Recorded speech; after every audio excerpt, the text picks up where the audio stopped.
On to our next speaker, Professor Helen. Helen is an associate professor and co-director of the Communication and Organizing for Sustainability Transformations Chair at Montpellier Business School.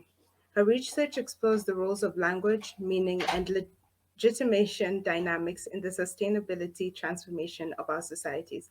She's co-founder of OS for Future, an academic movement for climate action. Today, she will be talking to you about how you can do your part in a talk entitled How to Become Actors for Sustainability Transformation. So without further ado, I'd like to welcome Professor Helen.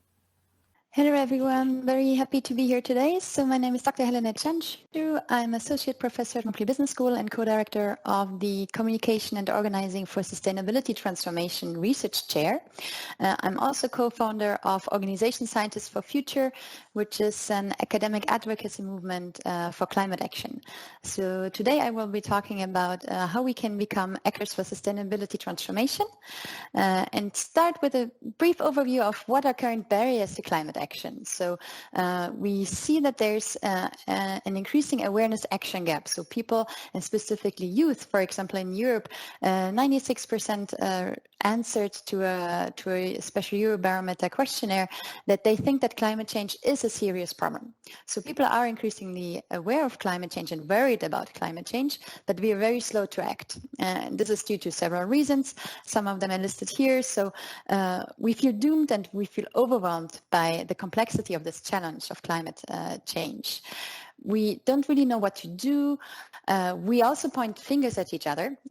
So as citizens, we point to the government or to companies. And as companies, we also point to the government and to customers. So in general, we don't necessarily feel responsible that it's up to us to act. And once we do want to act, either we don't know what to do or we feel that we cannot make a difference. However, if we look at the recent Intergovernmental Panel on Climate Change report, it insists that every bit of action matters. So how can we move from this climate inaction today towards climate action? Generally, if we look at our society, there are several actors and at a sectoral level, at a societal level, which is the market sector, so businesses, the state, governments, and then civil society, which is NGOs or charities or trade unions. However, we need to be aware that within all of these big actors in society, there's individuals. So we as individuals, we play an important role in all of these different dimensions. Okay, so whether as a professional, if we start to work, as students, if we're in our educative programs, as managers or engineers in businesses, but also in our private sphere. So we are all consumers, we are all, we have our families and friends. So as citizens and voters, we can engage with the state actor, so with the state sector. So you see, in all of us, we have all these different individual roles in which we can actually then collectively make a difference. So I always wondered why somebody doesn't do something about that. And then I realized I was somebody. I really like this citation that was attributed to Lily Tomlin. So we really think about now, what can we as individuals do to act for climate? It really starts with us in our own private households. So we can start to learn about climate change. You participate in this talk on climate action. So, education is really one of the first things, the most powerful tools that we can have to trigger awareness and to start to engage people in climate action. But then in our private households, we can also start to walk the talk, to try to reduce our consumption or to try to walk instead of take the car or take other high intensive carbon transportation. So that's, in our private household. If we go a step further, if we look at our social networks in our so families, friends, but also professional colleagues, we can teach them and we can try to persuade them to start to engage in climate action with us. We also need to be supportive of each other and really start to become climate leaders in our own, on our own level. Then if we go towards our organizations, so if we are students in a university or if we start to engage in businesses or even local community organizations, so here we can start to think about creating new products, creating new processes that, whenever we see that there's something that is not necessarily, that doesn't make sense, we really need to start to question, the way things are done historically. So, don't hesitate to start sharing your ideas, to start to challenge status quo practices in your organizations, because most of the time people, they don't necessarily, they're so much in their everyday routines that it's difficult for them to take a step back and to start to question their own practices. So this is, we all have a role to play here to start to trigger these different ways of thinking about what we actually do. And then going again a step further, we can, in the public sphere, as I mentioned earlier, so we are all voters. Okay, so go vote, go organize at a community level. You can also go out on the street and protest. We've seen the youth climate movements. So all of these things are super important actions to start to, basically get public with the need for climate action at a personal level. So, for example, I also, as I was personally very much worried about the fact that, at a personal level, I felt that there's so much more that I could do.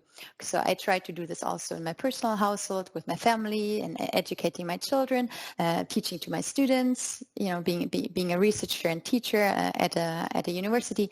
But then in addition to this, I also decided to run for public office. So I'm a local community councillor. Okay, but then the idea is that, wherever you are, you can really think about yourself in these different roles, in the private sector, in the public sector, and in your private citizen, in your private households, and really think about, what can you do in all these different roles to make a difference? And then collectively, we can eventually change our narrative that we tell ourselves. So we get into cultural change. What is a good life? What is a desirable future for how we want to basically live together as human beings on this one planet Earth? So the way in which we talk to each other really very importantly shapes the way in which we think and the way in which we can imagine also alternative desirable futures. So here I highly encourage you to start to talk to your families and friends in your private life, but then also online, for example. So the way in which we share different materials, different vocabularies online, it's a very important trigger to sustainability transformation. So one example that you all know, obviously, it starts with individuals. So societal change starts with very often just a few individuals. If you look at Greta Thunberg, at the beginning she was just alone, and then, years later she has millions of people who start to mobilize for climate action. So this is something that we call social contagion. So it's a social contagion effect in the sense that once somebody does something, it really spreads to other people, so that once you behave differently, you basically motivate others and you give the idea to others to mimic your behavior and to do the same. And then there's what we call a social tipping point. So there's around 15% of a population. It's this critical point where, research shows that when we basically reach that point, afterwards, behavior becomes increasingly observable by others and increasingly motivates others to adopt the same behavior.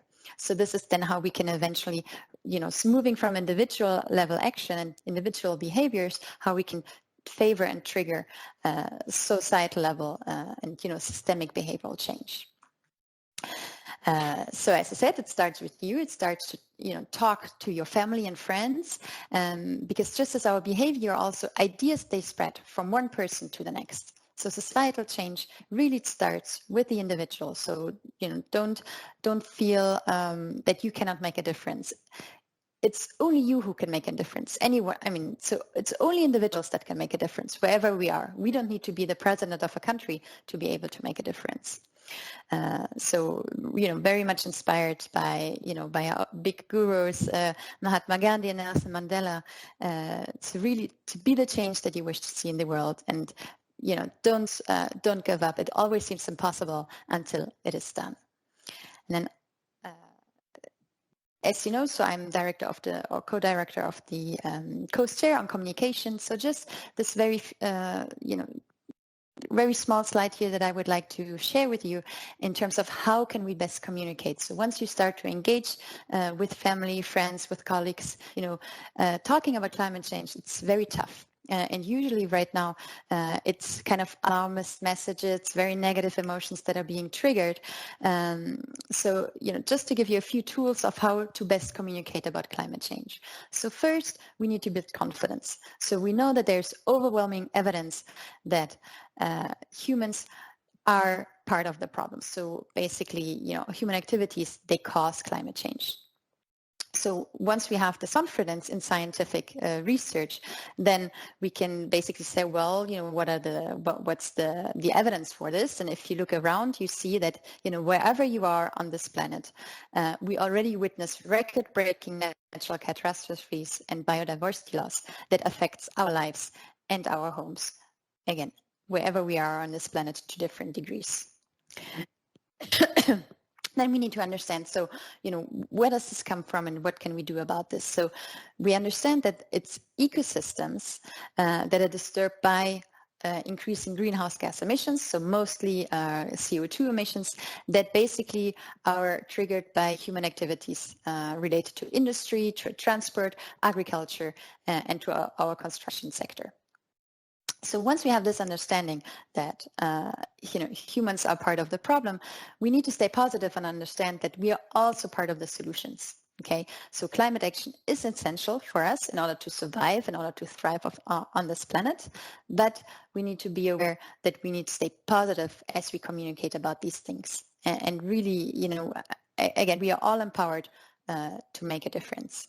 And then specifically, if we start to act on climate and if we start to engage, do this locally and think small at first, really, engage in small steps at the beginning and change your own individual behavior by engaging in local community activities, not only in the homes and the communities where you live, but then also in professional or education communities.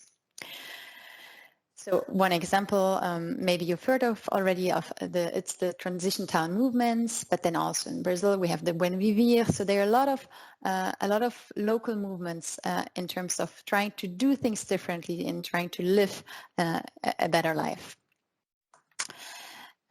As you start to talk to these people and you start to do things differently, just one last thing I want to share that's very important is that keep in mind that sustainability transformation is a journey. And we need to be empathetic. We need to be empathetic and basically be patient, okay, with others and also with ourselves. Not be too frustrated by wanting to do more, because usually this sustainability journey, when you're not engaged with climate change yet, usually it starts with a moral shock. So and then you engage in denial. You don't want this to be true. And then you feel frustrated because once you realize, that we have this big problem, you tend to point fingers at others. You feel frustrated by political leaders, by economic leaders that are not necessarily doing enough, and at least, not nearly enough as what we should be doing. And then the COVID crisis has fueled this also. So there's a very far-reaching, very negative feelings of being doomed, feeling depressed, not knowing what to do. So really, what we need to do is to start to get at this, upward slope, to start to do things differently. So Greta Thunberg, she generally, says that we need to act, and once you act, hope comes. So that's really, something that I also want to share with you is that, start to do things differently, experiment locally wherever you are, and then eventually you can try to integrate these new different behaviors in your private and professional communities. So finally, just to close with a citation from my end, this sustainability journey, it starts with you. So we can all become actors for sustainability transformation through our everyday interactions by first reconnecting with ourselves, with others, but also to nature. Sustainability transformation furthers ecological and inclusive prosperity for all, for our people and the planet, only if we treat other human beings, nature and animals, the way we would want to be treated ourselves, with respect, love, and appreciation of how everything and everyone is interconnected. A brilliant talk. I hope we all took something away on how we can be impactful individuals in our communities and larger society. Remember to share your highlights on social media using the hashtag and tag @YouthSTEMMatters2013.